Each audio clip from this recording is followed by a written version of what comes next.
It was one of those calm golden mornings in Atlanta, where the sun gently touched the sidewalk, and early risers moved with a quiet rhythm.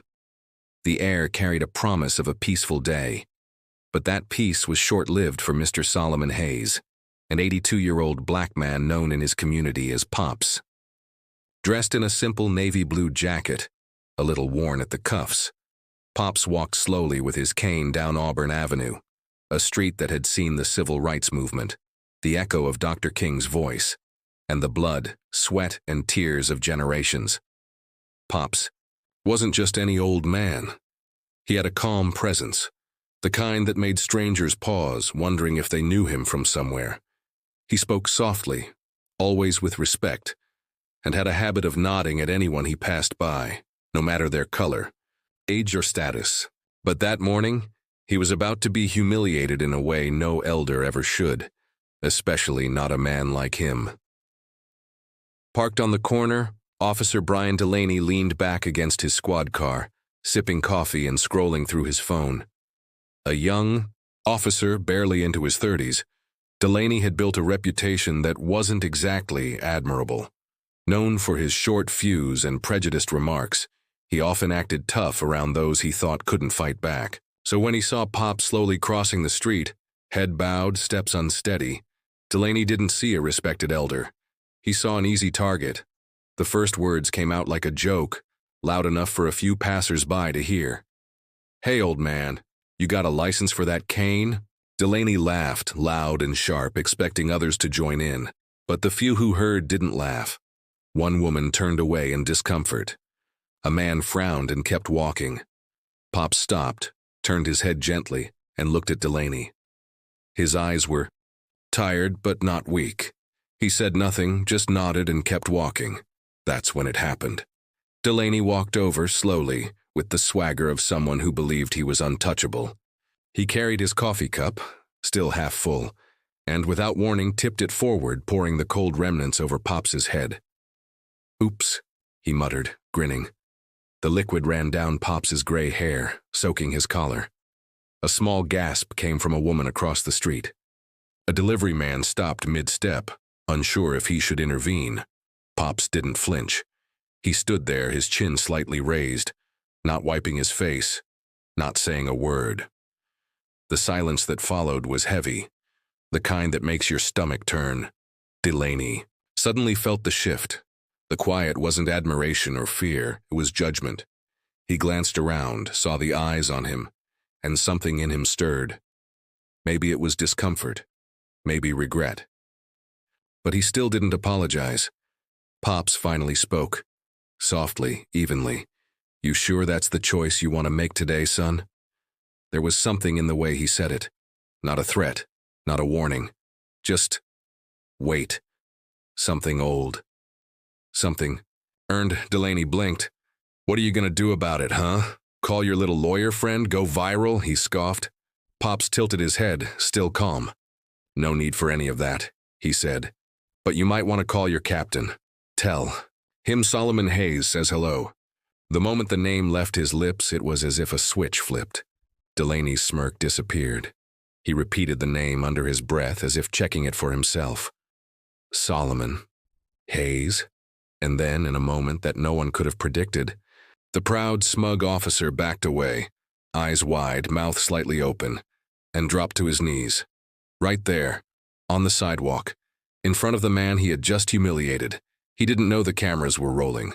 A teenager across the street had started filming as soon as the coffee was poured. And as Delaney begged for forgiveness, trying to explain himself, trying to take back what he had done, the video caught it all. But why did Officer Delaney react that way? Who was Solomon Hayes, really? Why did just his name bring a grown man, a cop no less, to his knees? Before anyone could get answers, the story was interrupted by another twist. In a different part of the city, a young black teenager named Marcus was getting ready to head home after a long day. He had no idea that his life was about to change too, in the most unexpected way. On the crowded city bus, Marcus noticed a visibly pregnant white woman struggling to stay balanced. No one was moving, not even when the bus jerked to a stop. Without hesitation, Marcus stood up and offered his seat. She smiled with tired eyes and sat down slowly. A few passengers looked on, surprised. It shouldn't have been a big deal, but somehow it was. A small act of kindness in a world that often forgets how far decency can go.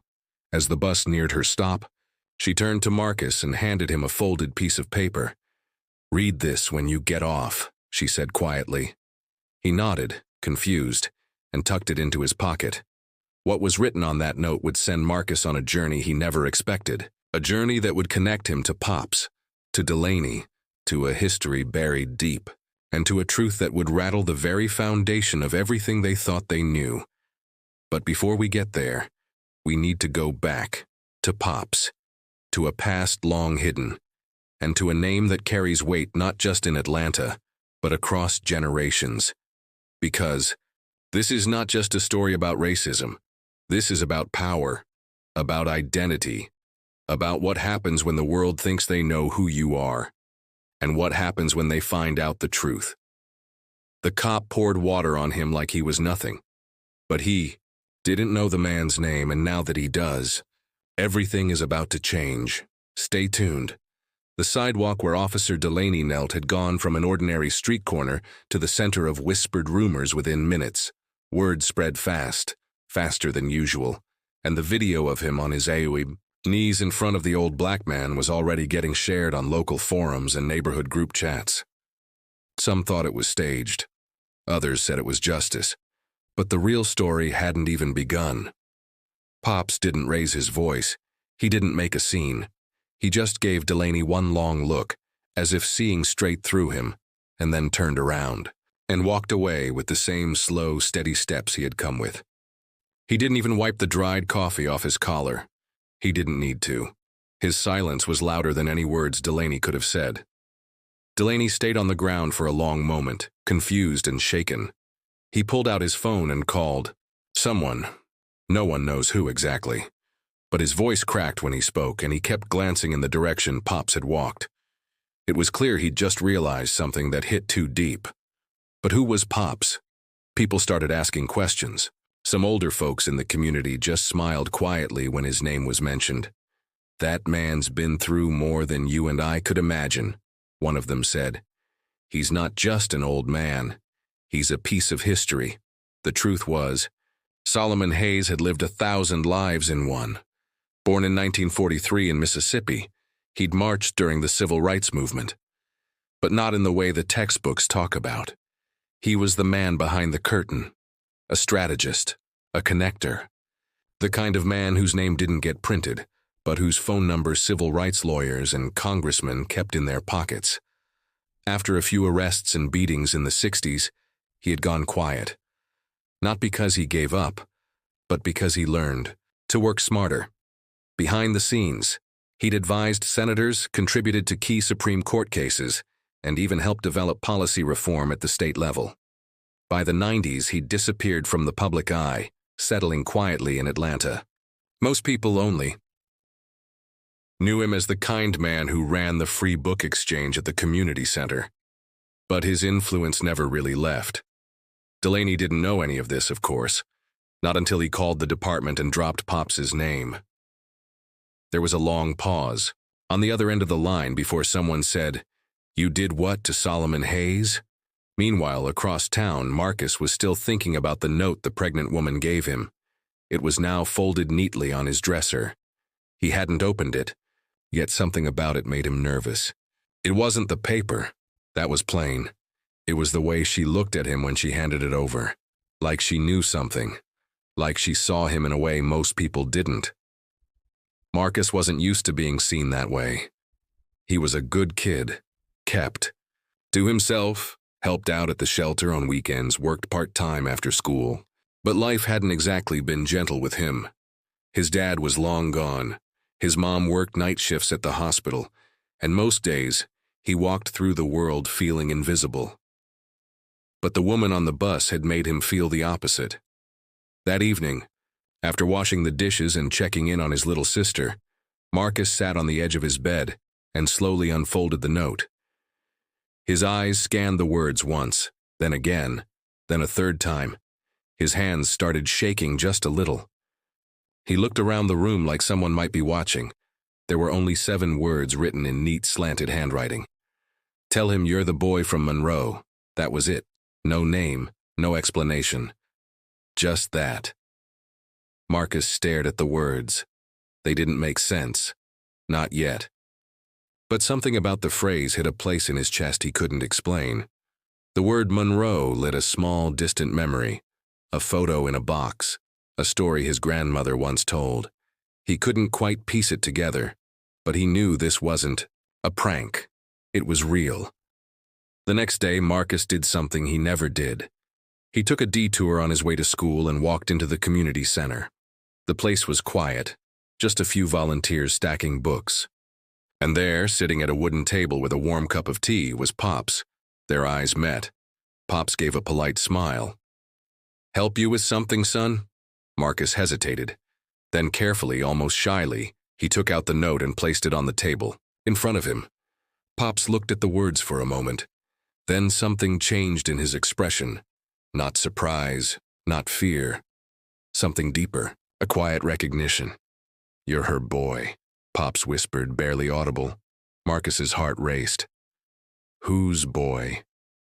But Pops didn't answer right away. He looked out the window, eyes suddenly distant. Then he slowly stood, motioning for Marcus to follow. "Come with me. There's something you need to see." They walked to a back room lined with old photographs and dusty file boxes. Pops unlocked a small cabinet and pulled out a folder labeled Monroe County 1989. He handed it to Marcus. Inside was a black and white photo of a protest, police lined up on one side, marchers on the other. And there, standing at the front of the crowd, was a young woman with her hand raised, pregnant, fierce-eyed. Behind her, slightly blurred but unmistakable, was a teenage boy who looked just like Marcus. "That's your grandmother," Pops said gently. "And the boy behind her, that was me." Marcus looked at him, stunned. "You knew her?" Pops nodded. "We both almost didn't make it out of that day alive. She saved me. I owed her everything." Marcus felt a lump in his throat. "But what does this mean? Why now?" Pops sat down, eyes still on the photograph. "Because what's buried doesn't stay buried forever. And your name, your real name, carries a history that some people want to forget. But others will beg to remember it." The mystery was only getting deeper. Marcus had come from a simple act of kindness on a bus, giving up his seat. But that one moment had opened a door to a world he didn't know existed. One that tied him to a past filled with secrets, sacrifice, and names powerful enough to bring grown men to their knees. And somewhere out there, the woman who gave him the note. She knew all of this. She knew exactly what she was doing. But why, and what did she want Marcus to do with it? The answers were coming, but not yet. Marcus barely slept that night. The photo of his grandmother, the words from Pops, and the note from the woman on the bus swirled in his mind like a storm he couldn't shut out. He stared at the ceiling long after midnight, replaying everything again and again. The way Pops looked at him, the sudden shift in the air when he heard the name Monroe, and how that one name had made a grown police officer fall to his knees like a child seeking forgiveness. Something about all of it felt heavy, too heavy. For a teenager still juggling schoolwork, his job, and looking after his little sister. At school the next morning, Marcus barely touched his food. He was quiet, distracted, and jumpy. His best friend Andre noticed right away. "Yo, you good?" Andre asked, nudging him. "You look like you saw a ghost or something." Marcus forced a half smile. "I think maybe I did." He debated telling Andre the whole story, but something held him back. It wasn't just the danger, though that seemed to linger like smoke in the background. It was the feeling that this wasn't just his story to tell. It belonged to more than him now. To Pops, to his grandmother, and to whoever that pregnant woman on the bus really was. Meanwhile, Officer Delaney had gone completely off the radar. After that public scene, on the sidewalk he'd taken sudden leave. Officially it was stress-related, but people were starting to whisper. He wasn't answering calls. He wasn't seen at his usual spots. And inside the station, things had shifted. Tension rippled through the department, especially among the higher ranks. One young officer, Rachel Torres, had taken notice.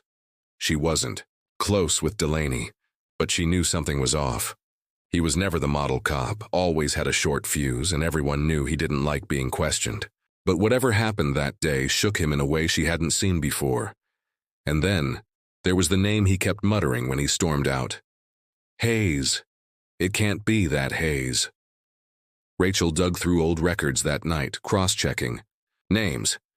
She found files redacted, newspaper clippings yellowed with age, and one internal memo dated from years ago mentioning a S. Hayes and a confidential community agreement involving police oversight programs. Most of the details were buried, but enough was there to connect some dots. If this was the same Hayes, then that old man wasn't just a retired librarian like everyone assumed. He was someone who had once helped pull the system apart from the side. Back at the community center, Pop sat alone in his office, a worn leather journal open on the table. He flipped through pages, each one scribbled with names, dates, and memories. He paused at one entry. Monroe County, May 13th, 1989. Rally, compromise broken. Officer J.D. crossed the line. He traced his fingers over those lines. He hadn't thought about that day in decades. And now everything was circling back. He knew Marcus had questions. He deserved answers. But there were pieces of the story Pops hadn't told anyone, not even Marcus's grandmother before she passed. Parts of what happened in Monroe had been quietly swept away. Others had been paid to stay silent. And the officer back then, the one who started it all, had vanished from records. Until recently, when Pop saw a name in the news that gave him chills. Delaney. It couldn't be the same. Man. But something told him it might be the son. If that was true, the conflict wasn't just past and present. It was bloodline deep. That same afternoon, Marcus walked home with a strange feeling in his chest, like something was waiting for him before. He even reached his door. When he turned the corner onto his